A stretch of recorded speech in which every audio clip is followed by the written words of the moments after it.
You guys got my email yesterday as a reminder. The first one that we kind of wanted to dive right into, and it sort of dovetails a little bit off of where we were going last time, but the question being, what are trade shows going to look like post-COVID? And then I put the qualifier on there to think about the difference between interruption and disruption. Really what I mean by that, if you think back to when the iPhone kind of hit the market, right? And smartphones hit the market. That was not just an interruption to the phone, cell phone business. That was a true disruption in that it really changed the way things happened moving forward.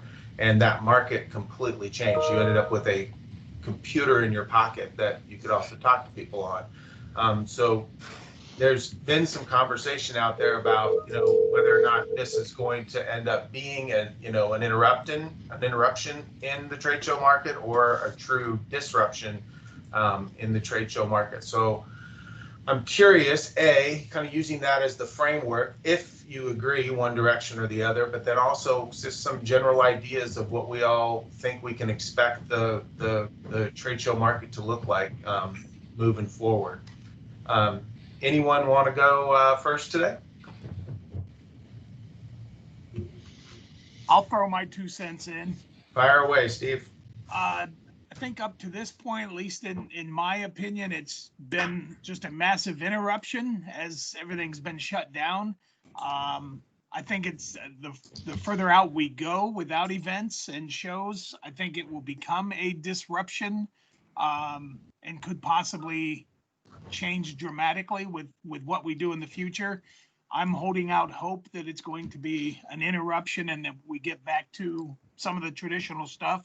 But I don't see any soon end to what's going on. So I think leaning more towards a disruption, and then how we react to that is going to define how successful we are, at least here at our place, as small as we've shrunken down to now.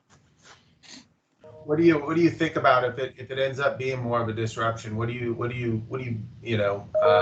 think that looks like? Less personal, more transactional, and just another step in the direction of the cocooning of people and not having that face-to-face interaction, a hug, a handshake, looking somebody in the eye, creating that deal, and then it's changing to more transactional and how cheap can I get something to somebody, because I'm always going to be competing against somebody else, and probably losing that relationship value. That's kind of my first blush on all of that. What about you, Ted? Well, my idea is that relationships are so important. And certainly to Steve's point regarding the type of product or service you're pushing. But I think we still buy from people. We're still huddled around our screens, talking to one another, wanting to get feedback and find that to be important. In fact, not getting feedback from clients is stressful. So I think there's something about that face-to-face interaction that's going to always be there. I've always said that I base my professional career on this industry because it'll always be here. Not like a plumber, people buy from people. And I think if any of us, what we'll probably do is find a shallower pond to dig in, but maybe some larger fish. So I think people will probably divert away from the larger shows initially. I think you're going to see more road shows. You're going to see more personal events, smaller events to first support probably that higher level of clients. I think everything is a change. And I think, what we need to do as industry professionals is help drive that by educating our clients, continue to talk about best practices to event marketing. I mean, that stuff doesn't change no matter what it is we do. And so I think we also have tons of value. And I think if we all just stay focused on what that long-term vision of continue to take care of these clients, they rely on us and we rely on them. So I'm pretty confident that once stuff gets worked out here and perhaps we start continue to qualify that events can happen successfully without huge rates of transmissions or enough that's acceptable or vaccines come around, we're all going to be back in it doing the same things. But I think at this point, it's our obligation to the industry to continue to provide an education to the folks and maybe use these opportunities to drive clients that we have now and in the future who haven't been doing the best practices to do it. We think about it very positively over here, and we're doing everything we can to fill those gaps and that hole in the dam with regards to dollars going out. And I'm very positive. And again, relationships, people, we buy from people, we trust people, and I just think that aspect's not going to go away. How we harness that as industry professionals, each of us to learn that, and in groups like this, maybe learn what others are doing. So, you mentioned more personal shows. I want to mention something about that, or more personal events. And I don't want to bring this up to talk even about virtual. So let me first say that. But the one thing that I know Katina and myself and our team we've really seen on the virtual side is the number of folks that are looking to engage in a more personal event way, as opposed to a larger event or a holistic, trade show that's gone virtual. They may do that, but they haven't had great responses from those, and so they're having us do these environments for them, but they're definitely looking more for how they can take their marketing message direct to their clients without the other competitors around, and that's one avenue. And I wonder if that might translate to what you're talking about, Ted, is whether it's via a vaccine or via just more time in our rearview mirror, if we're going to see, not just the big companies that put on their own user conferences and whatnot, but are we going to see some mid-size and even smaller companies that might just do more dedicated events with, some of their vendor partners and whatnot? In my experience, most clients who do bridge that gap between going for an event that's all in versus something that's more, again, personalized, they almost always have success. I rarely see them turn around after doing that. In fact, they start exploring it more. Mm-hmm. So again, those user groups, dealer meetings, sales meetings, client focus groups, we're starting to see opportunities where focus groups can be more marketed to just in general through events, and again, outdoor events, right? That's the other thing we're looking forward to after I get through Missouri winter, those spring opportunities for outdoor events too. We've even endeavored with a couple clients to talk about those company outings. All those things that, again, are events that are focused on people and around people and for people. I just don't think they're going away. I think they're going to be still going to be there. We just need to learn how to support those clients in doing it. Greg, what's your thoughts? Interruption versus disruption. Yeah, I'm definitely in the disruption camp. And part of that's just kind of where I sit right now. We've produced over 100 virtual events in the past 4 or 5 months. We've had some really big ones in the past couple of weeks with varying levels of kind of efficacy. So, I try to be objective about that. I think when I think in terms of disruption, what I'm looking at is, traditional in-person trade shows. First of all, the role of a third party, whether that's a show owner or an association or something like that. That model is based on, exhibitors go to those events because the attendees are going to be there, right? So the role of the ownership entity has been to get the people there. So until we can see that kind of consistency come back, those types of events are going to push brands to do more things that they can control themselves, right? And maybe that's smaller regional types of engagements. So I think in that way, I see it as a disruption. The other piece is as we're doing, effective virtual events, the data analytics that we're getting.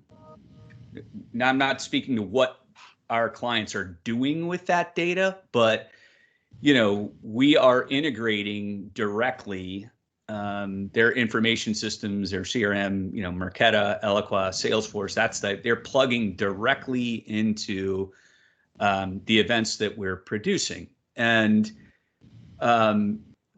at least in certain levels of an organization, they're loving that, right? That's always been a challenge, even with really robust in-person programs, because of the inconsistency between how you can capture data from event to an event, right? We got different lead retrieval, we had different tools and things like that. So, we're already hearing, as we're starting to think about what do in-person events look like in the future. And I mean, our clients are absolutely asking us, what are we going to be able to do? How do we deal with CES? How do we deal with NRF? How do we deal with these events that are offering these virtual solutions? And they really want to keep that kind of the data analytics. And, I think it may just change what the expectations of what happens on the show floor.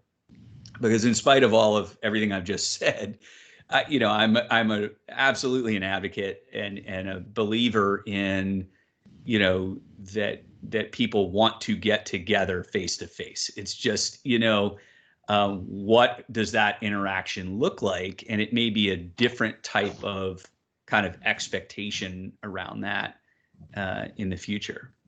So well, you think you almost create a second channel of data points in what you're seeing right now, which is on the virtual side, even if there was hybrid events moving forward, that you've got the ability to have this rich pile of data that you're going to be able to pull from those folks that are engaging, whether it's sessions or keynotes or product presentations in a virtual sense. And then it's probably going to shine a light on how, like you said, how the face-to-face folks who are there, how can we get as good of data in the face-to-face, plus we're going to get that existing face-to-face data feedback that we all have come to love in our past. But I think you're right. I think there's opportunity to get a whole heck of a lot more information out. Go ahead, fire away. I was just going to say, it's still early. I mean, It is.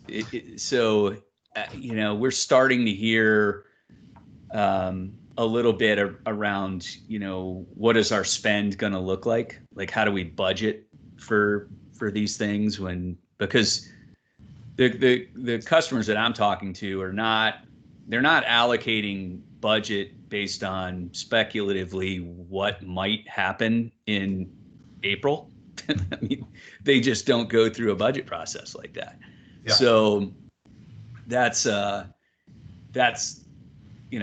reality, right? So I say that more of that's why they're asking what we think and how we think that might happen. And that, I don't know if we want to go here today, but we're just starting to hear some of the noise, even the blog post that Mel put out the other day about is the other side of the kind of ecosystem gonna respond, right? I can tell you right now, customers are gonna look at the spend of an in-person event, and part of that is is the expectation that the model just gonna go back to the way it was, or are we gonna kind of see some modifications? I'm cautiously optimistic, when I see some of what, Fern and some of these other providers are doing that are going, all right, let's at least make the barrier to coming back lower. Absolutely. It seems like it's important. And I don't want to fire here, but since you brought it up, the part of that ecosystem, we've got all of us, and we've got certainly the service providers, and we've seen what Fern and Freeman have announced in the recent weeks. What's the general consensus, or any hope or lack thereof, that the show organizer side make meaningful changes as well? It seems to be like everybody's kind of got to be rowing, in my opinion, everybody's got to kind of be rowing in the same direction. And if we're seeing some efforts on the service provider side and on the builder and designer side, whether it's creating hybrid events, virtual and physical, is where are we going to see some of the show organizers step up? And it's easy for me to say this, and I'll admit that. But I automatically look to like an exhibitor media group for our own industry to be sort of a model of what things could look like, and will they dip their toe in the water and come out and help as well. So I'm curious if anyone has any thoughts, or if I'm just being wishful thinking here. But Eric, any thoughts? No, honestly, I'm over there with Greg in the disruption side of this thing, because we're seeing very little activity at all related to anything on the event side. We are staying busy on promotion and some environment stuff, lobby build outs, but nothing huge on that side. We've almost shifted 75-80% of our business to automotive restyling at this point. Brand building on mobile, that market seems to be booming. Proven spend, proven response. And there's 4 of us, so we're trying to keep as busy as we can with that side of it. So honestly, I am probably on the back end of this, figuring out if there's some activity that happens somewhere, then we'll start focusing a little bit more on it. But right now we're in a survival mode. So Totally hear you. Yeah, it's a little bit of a struggle. I was having a conversation with a client the other day, and they're hesitant to, even if events opened, they're hesitant to send people because of liability and workers' comp issues and opening up that whole bottle. So they are concerned, frankly, moving forward with anything until there is a vaccine or whatever magic bullet comes by that happens to resolve this a little bit further. But okay. I'm just having a hard time with it today. I also just got a weird email, so I'm a little distracted by that. Kristen, you had your hand up. Hello, can you guys hear me? We can. Okay. Hi. So one of the reasons I wanted to join this group was to I work at Nichols. We're an exhibit house. But in my free time, I actually run a convention as a volunteer. But right now I'm the convention chair. It's an anime convention. It's a fan-run convention. But we usually have a warm body count of around 25,000 attendees. We take up the entire Heinz Convention Center every spring. And so I guess I just wanted to give a perspective, at least from the show organizer side, is that like right now, everything is just difficult in that in most cases, the events have a clause with the facilities, the convention center and the hotel, usually whatever your host hotel is, where you have to be looking at your force majeure clause in order to get a refund on all of your facility deposits at this point. And right now, or I can only speak really for what I know with Boston. The other cities I don't have much visibility into, but like their sort of force majeure window is pretty small right now. So our event is in April. We already feel pretty strongly that socially it doesn't feel responsible to try and run the convention in April. And we also know that if we have even a 75, like even if we have like a 25% hit to our attendance, it's probably enough to bankrupt us. Like running a show is very expensive. I know that like our model is very different from like typically what we're seeing with our clients in terms of like medical shows and things like that. So a fan Comic-Con model is very different in terms of how much money you're bringing in and everything. But so even just trying to think of running a convention where people are wearing masks, where we're doing sanitizing at the entrances, anything like that, already that sounds like something we're not going to be able to afford. So most conventions are just kind of, at least on our side, are just waiting for the force majeure clause to kick in so that we can call the show again. Because without any real major shift, we don't see any way to be able to hold the show. And then even on the virtual side, a lot of our types of conventions have been doing virtual shows, but the returns have been very, very low, like 10% of attendance, and we're running free online shows. So at least, I guess I can only really speak for the fan convention world, but at least that's where we are in terms of that. And then, so I feel like that's where we're seeing a lot of hesitation on the other side with other types of shows is, I'm even seeing now shows that are happening in Florida or Georgia, like states that are allowing shows to happen, we're still seeing shows cancel. And I think a lot of that has to do with the showrunners either realizing that attendance is going to be so low that they're not going to be able to afford to run the show that year, or it's kind of that social responsibility aspect for both. I'm curious in to reach out to your typical attendee base. What kind of feedback are you getting? Have you done some reach outs to kind of just test the waters and see what the temperature is for people's willingness to come to Boston? We haven't done a lot of reach out, mostly because I feel like we're already seeing it in our social media, and most of it is people just saying like, and it's a bad idea, like it's not safe. That's what we're seeing majority. And I mean, you do have to kind of consider, Massachusetts being a much more liberal place. Most of our attendees are like, I would say high school, college age, type of people. So, it's definitely that crowd that's going to be more into like social distancing, wearing your mask, staying home, that kind of thing. Gotcha. That kind of almost feeds into part of it into a conversation I was having with somebody last week, and there's a different willingness, regardless of age group. There's a different willingness for somebody to get in their car and drive for 10 hours if it's within reach, versus getting on a plane. And that's probably what's feeding a lot of the fuel for more local regionalized events. One of the companies we're working on a virtual for right now is kind of looking at that and doing their own personal events, but then making, once things come back, and kind of using a hybrid model, but putting them in places where they feel like they can get a certain amount of their clientele that's willing to drive there.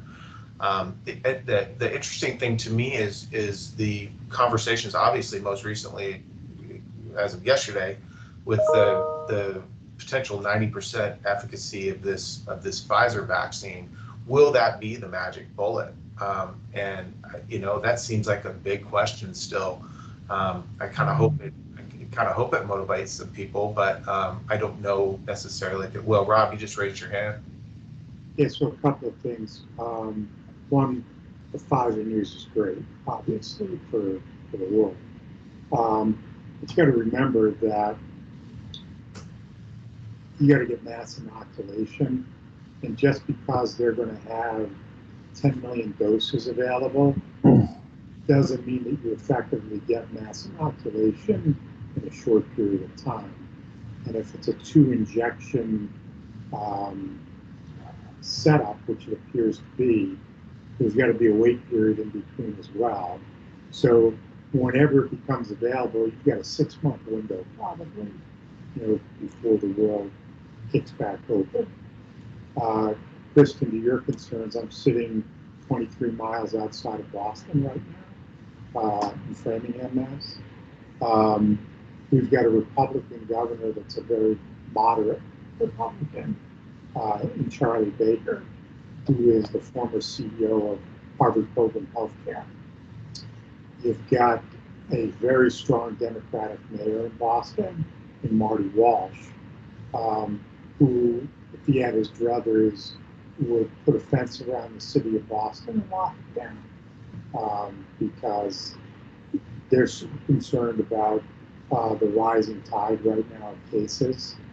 That I think it's going to be very unlikely that the Heinz, which is a public facility owned by the government, is going to be allowed to have an event by April.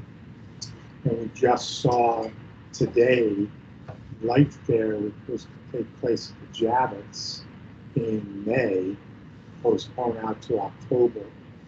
And the IAEE recently just said, hey, we're going virtual, because of the reason Greg pointed to, that, companies and Ted pointed to, that companies aren't allowing people to travel for the fear of liability, right? So that's in response to what folks have said.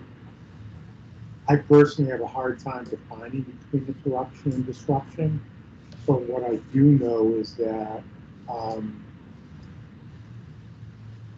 our history shows that human beings have very short memories, and we like to adapt back to old behaviors.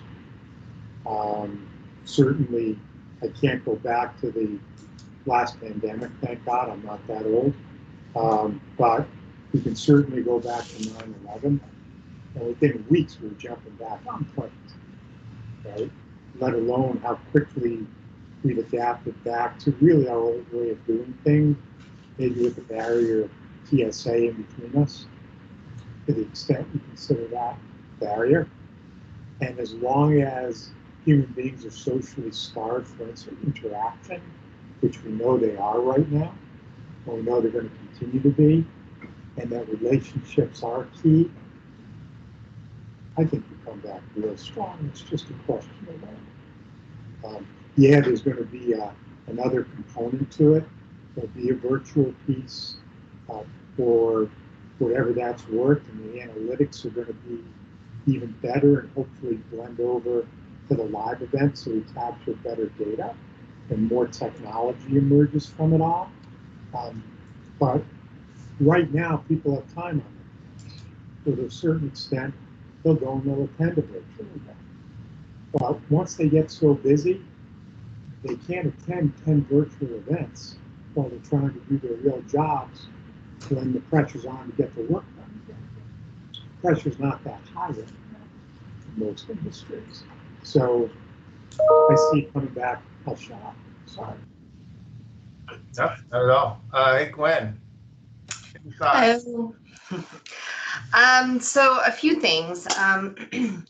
I don't know if I told this group or another, but sorry if it's a repeat, but I just think, I don't know, the timing of it is what really gets me back around. And I was actually trying to find the speaker and more information about it so I could share. And if I do, I will let you guys know.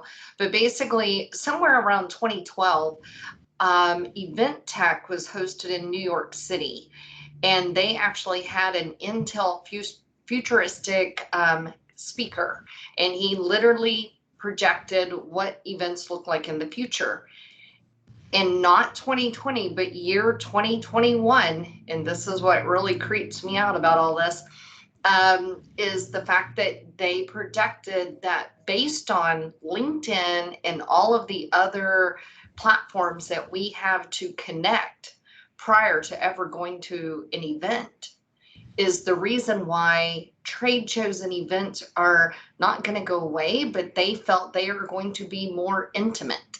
That when somebody walks into a show, you're going to know, do they prefer Fitbit or do they prefer Apple Watch, or do they, I mean, basically your meetings are, it's kind of like the preset thing.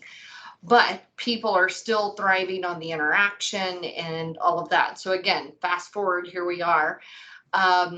From what we're seeing, you know, as a tech company and supporting the industry, a lot of our clients are hosting their own events. They are, you know, a lot of the pharma folks are liking the virtual side of it, and a lot of them aren't. I mean, they're like, oh my God, it takes a lot more, content, and they're staying, working 15+ hour days just trying to stay afloat. So that part of it they don't like. They also don't like, and kind of going to what Greg said, the inconsistency of if they're not hosting the event and they're having to participate in some of the larger ones, there's no consistent lead capture. There's no, I've had one account that said they've waited for a month before they got their leads post show. And when I say leads, I'm not saying, hey, here's a list of people that, clicked your, icon. So some interesting mix, but I do believe, and we're already incorporating, what is the measurement of face-to-face versus virtual versus hybrid? What's the measurements they're trying to gather from all this info, and kind of going back to what Greg said and feeding that back into whatever systems they may want. So it's here to stay. I have no doubt in some way, shape, or form. And back to what Rob said, it's going to take time for us to get at a level, but being from Texas, I do believe that it's quite different. As I said the last meeting, we've been open since it's been in school since August. As of this week, more of the virtual kids went back to classes. So we'll just see how this keeps rolling. But I think with the vaccine and the things that are going on, I do believe we're in a lot better position than what we were on this last conversation. Question for you, Gwen, as just Texas specifically. I've seen lots of news and been on a few different sessions about the Dallas Convention Center. What's going on with San Antonio, Houston, Austin? Are they on track to the same, like starting to fill up their schedule for 2021 with smaller shows, or are they kind of behind? I would think Houston's kind of behind because I know that the county judge here is whoever said, I think it was Rob who put a gate around the city and not let anybody in. That would be her choice, I would think. But for the most part, I mean, it has continued with the governor to keep pushing that more and more open. But also, we've seen a rise with the opening of schools and everything. But I don't think the difference is the numbers are rising, but the doctors here, everybody seems to have a handle on handling it. My concern, I have to throw this out there just because it's a personal thing, is the vaccine part of it. To me, there's already seemingly lots of different, just like the flu. You go get a vaccine for the flu. Well, oh, that wasn't the right strand. Now you have this instead of that one. My, little hesitant on that part of it. My husband actually works for the local NBC station here in Houston. So, I get a little inside scoop on some of this stuff. So it's a little nerve-wracking to be like, oh yeah, you be first. Let me know how that works out. And I'm sure the rest of the country is the same way. Dick, any thoughts now that you just took a drink?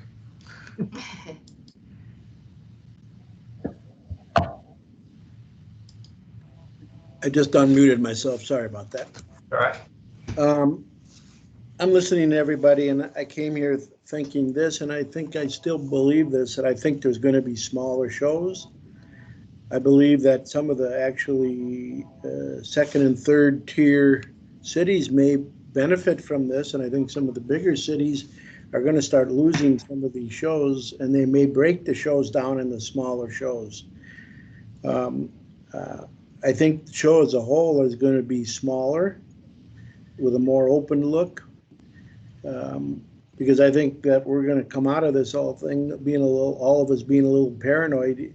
No matter how much you say that you aren't worried about it, you immediately think about, okay, I got to get this distance.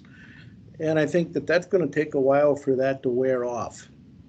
We're actually just putting on a virtual webinar next week, and we just sent out the email webinar information. In a course of about 1 hour, we already had 20 registrations.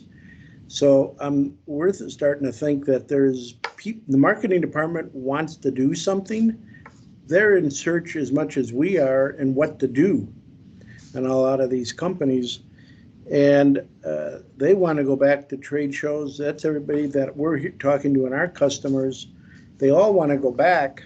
They just don't know when that's going to open and when their individual companies will even let them go.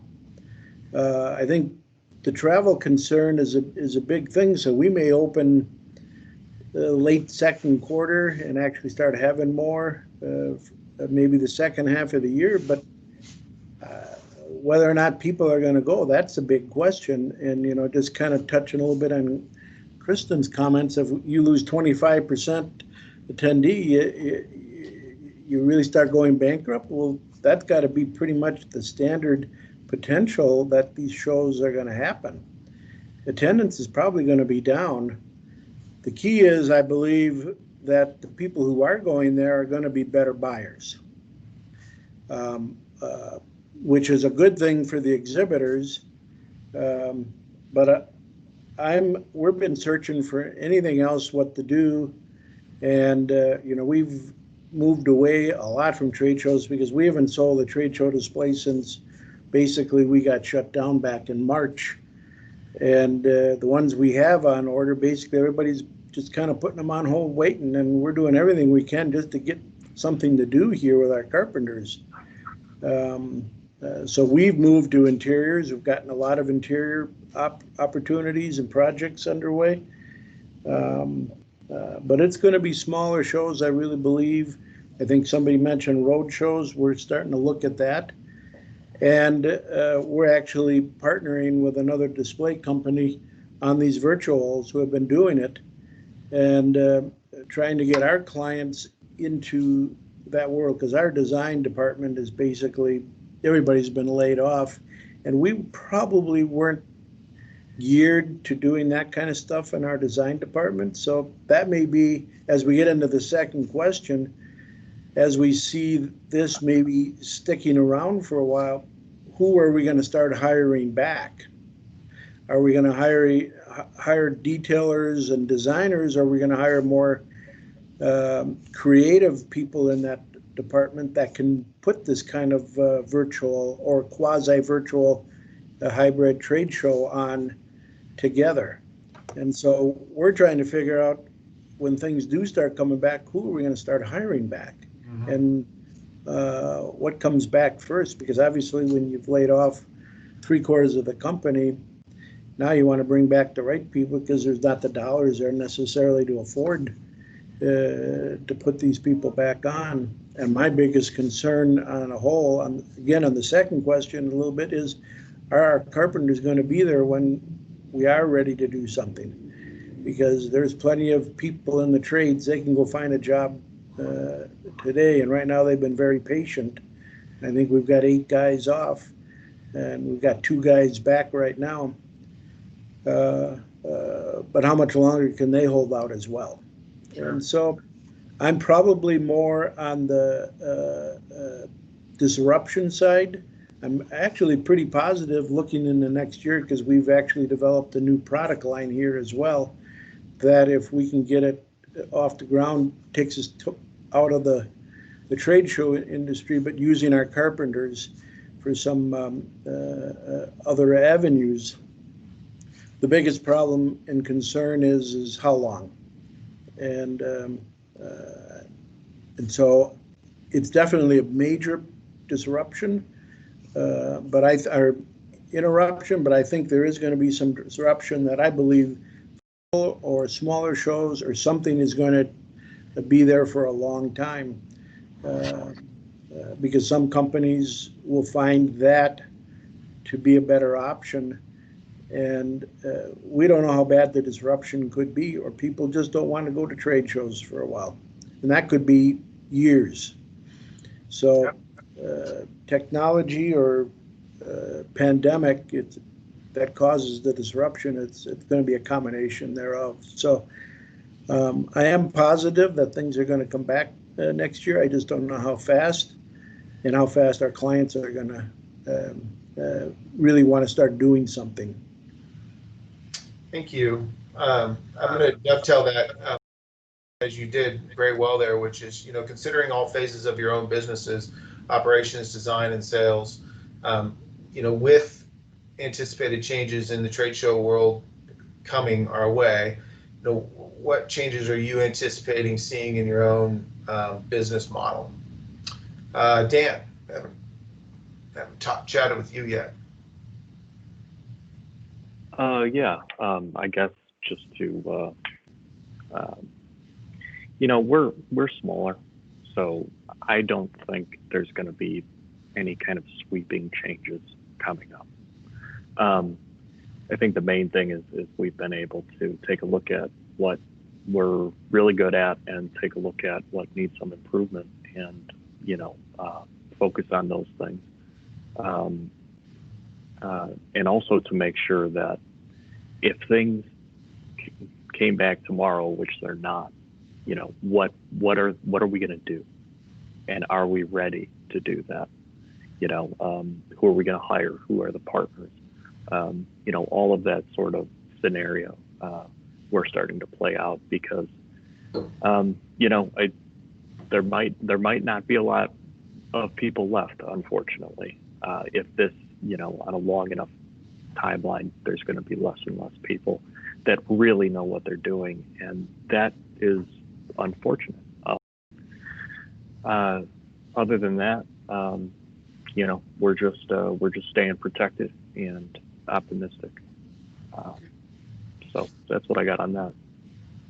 Dick brought up something interesting, which is really that, and I know it's something that we're thinking about a lot right now, is that hire back process and hiring, as you said, Dick, hiring the right people back as the market returns, whatever that return looks like, hiring the right people back, and I think that's going to be a challenge for a lot of folks. Paige, how about you all at Exhibitus? What kind of things are you guys doing to prepare your business for operations, design, and sale, kind of with the changes that we're seeing coming forward?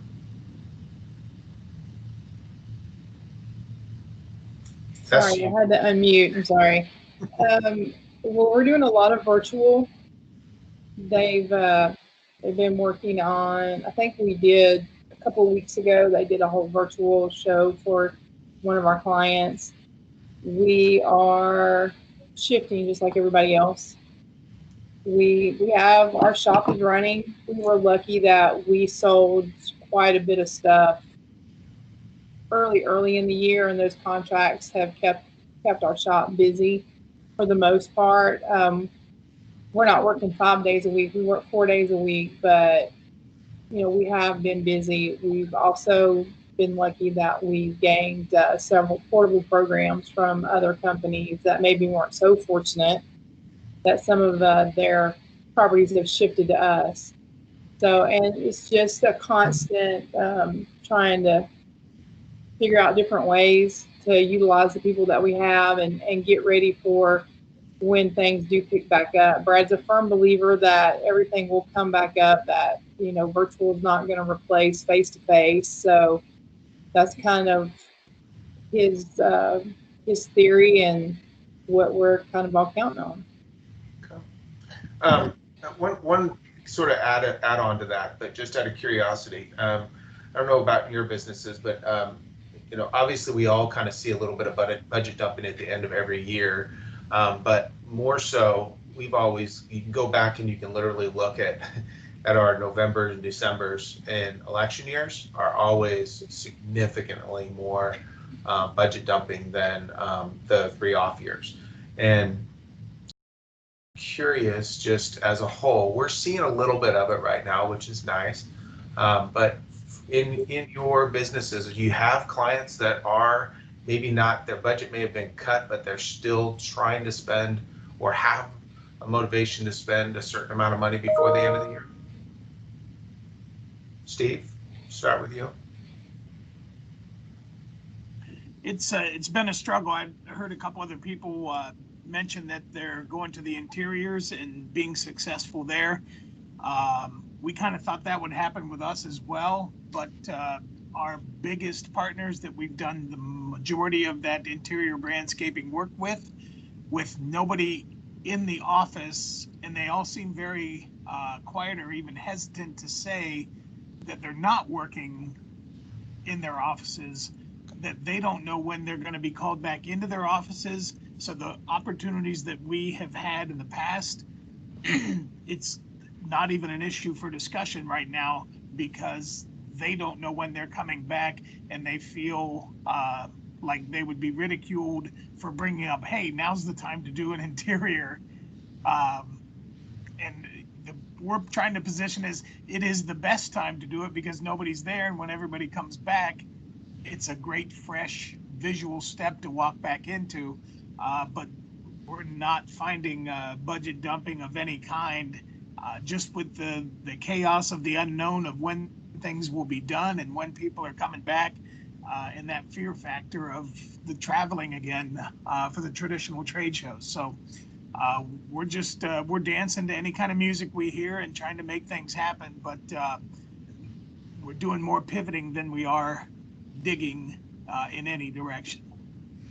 The interior thing has been interesting. Like we've seen a mixture of folks who are like, well, no, gosh, we could not do that. That would seem silly to even do that right now. And there hasn't really been a middle ground. And then we've seen just the opposite of it. We've got another call center coming online in a couple, within 2 months. They're spending the money this year, but they view it as this is the right time because we have nobody in there right now. This is when to go in, do all the branding, put in all the stations, get everything kind of prepped and ready to go so that they can, the state that it's located in is Arizona, as they can bring people back, they want to A, have it safe, but B, have all the refresh of the brand and build done. But there isn't a whole lot of middle ground of anybody. It's either they're taking full advantage or they're saying no, that's not gonna look great. Well, and the other thing that we've got, I'm sure everyone else has their own situation with what things are, but I just saw an announcement today. For a number of days, Ohio has been over 5,000 new cases, and the governor usually does a 2 p.m. recap each day of what's going on. He's canceled today and going to have a discussion for the state in the evening tomorrow, and it's been hinted a lot that they're talking of the lockdown again, because in Ohio, the hospitals are going upward on being overwhelmed again. Some of them have cut staff. So elective surgeries have been talked about being canceled. So all of those things worry on people's minds more than what they're trying to do when we're trying to sell them trade shows or the interiors. That bigger picture and that kind of fear thrown out to them is pretty a big wall for what we're trying to accomplish. So tomorrow night we may have a much better indication of where we're pivoting this time and what the situation will be. But in Ohio, it's not a good situation with all the cases. Hey, Dan, did you have a question or a comment? Yeah, just a comment from what Steve said. We're in a very similar situation here in Illinois. Pritzker is, it's the same thing. We don't know what's going to happen. We could go to another lockdown, which would obviously be difficult. Maybe necessary. Who knows at this point? But it will be interesting to see what happens. Yeah, we're supposed to hear this week in Oregon. They're referencing it as a pause instead of a lockdown, and part of that is they're admitted. Part of it is trying to change the nomenclature to try to ratchet down some of the stress of it. But they're debating between 2 and 4 weeks, and so we'll kind of have to see how that plays out. Katina, if I can bug you for a second from a design perspective, kind of just for the sake of everybody, kind of what are you seeing come through your department right now? I mean, I know we had a nice little lift there for a while where we actually are in the process of building 4 islands right now, which is weird. But, what are end users and through our distributor network, how are they engaging you and your team right now? Well, we are getting inquiries on real builds. I think that there's still clients, like you mentioned before, who have budgets for the year. They maybe weren't hit as hard as our industry was. And so they have money in their budget for the year and they're looking ahead to next year and they're thinking, just along the same lines they have before. It's hard for everyone to change your mindset. So they're thinking about shows and they're thinking about what sizes. Maybe they're thinking about downsizing or, something like that. But I mean, a lot of people I think are just tentative and kind of trying to figure out what to do. So I'm having still a lot of conversations about virtuals, and it seems like it takes people a while to get used to the idea, and you have to, eventually get to the right decision maker for that company, and hopefully there's someone who can visualize and can understand what the value of a virtual exhibit will be. So we are finally, getting down to more layers of that. So more virtuals have been coming in, and that's been great. Like people ready to do. I want to say, to add to that, it has been interesting. And Greg, I'd be curious from your perspective on this as well. We have what Katina's talking about. It's definitely a longer process. We're putting on your guys' company hats when we're on those calls. So we're not going in as classic, we're going in as your designers on those calls. And it could be 3, 4, 5 calls and Zoom meetings like this before you really even get a commitment to move forward to estimating. And it's definitely a longer process. You guys are, I know, Greg, doing full events and whatnot, but is it significantly a longer process for you guys than the physical world? I think it's been a bit of a learning curve. I mean, we had done some virtual before this all started, but now it's everything that we do. And just a couple of comments I was going to say earlier. I mean, virtual is hard. Like, there was this feeling like, we can go buy a piece of software and throw our stuff on there and it'll be great. And we can do a webinar, and, the expectations of attendees now are way higher than they were 6 months ago. So to really do something that's effective is not easy. We have not done a ton of virtual exhibits.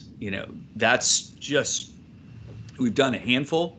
So, and the process seems kind of similar to how it normally is. Maybe it's just our customers we're used to, or, the way that they work. But when you're talking about a virtual event, conference, series of events, because the content is so important, and the attention to different parts of that is so different, it's really, really difficult. And then, one of my colleagues today, actually one of the partners of our agency, because we launched an event at 10 o'clock Mountain Time, so about an hour before we jumped on this call, and I was messaging her on Teams, and I'm like, be honest, you're a little nervous logging into that event, right? And her comment was, it is completely nerve-wracking because of all the things that are not under our control when we're doing a virtual event. When we're talking about, data load, and we're negotiating consumption contracts, and, all of the technical things that happen. So, in addition, I guess my comment would be, in addition to what you're dealing with the customer, then there's this whole other back end world, that, you guys could plan a big physical exhibit environment deployment in your sleep, because all of the logistics that are involved in that.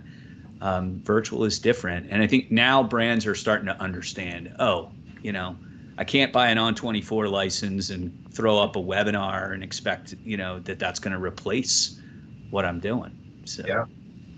Tom, you had a question? Yeah, it's for Katina actually. Katina, we came out with our virtual kits with August. I think we started rolling that out, and in the time that's now gone by, what has changed from your perspective and what we originally produced to what you're seeing now from distributors? Well, first of all, I think you are going to learn every time you do a new project, right? So every new virtual we do, we're learning new functions and tricks, and each client has slightly different requirements and things they want to promote in their virtual. So probably a lot of little things I could go into, but I think, let's see. So I guess a lot of people have been thinking about how to make the virtual more nimble for themselves to be able to edit and whatnot. So we're looking at a lot of ways to, you know, perhaps create links that go to the client's website. So there's a landing page that they have control over and they can edit anytime they want, and they don't have to come back to us to make changes. We figured out how to add Google Analytics, which is like really kind of a no-brainer, super easy, but that also puts control right back in the client's hands to see who's coming in. And that I think is really critical, because that's giving them, just like you would get on your website, information about who's coming to visit and where they're going and what they're looking at, and that helps you to with leads. You can do the same thing with your virtual, and again, that's not coming to Classic and we're like, you know, packaging it up and sending it on to them. It's just directly going, it's the client's Google Analytics, and then they are directly getting those results. So we're just finding ways to streamline sort of the benefits of the virtuals and make it easier for people so that they can see the value and they can see how they can continue to use it for more than perhaps a virtual event. And they can use it, create their own events to, you know, invite all their potential clients or their email list or whoever it is that they like to contact or talk to at the shows. They can just set up individual appointments with those people. They could put it on their website and have people you know, visit it at will. There's just a lot of options, and it has value in those ways. So we've found, I guess, ways to increase the value and then also promote it better and make a case that it has.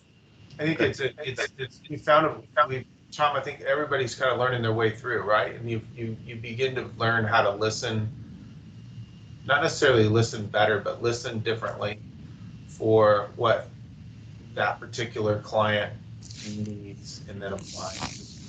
Yeah, I think that my point was, I think we went into it assuming a lot, and we are now evolving because of the input we're getting, and so things are changing, and the way people are looking at it, and what their requirements are. So yeah, I was just curious.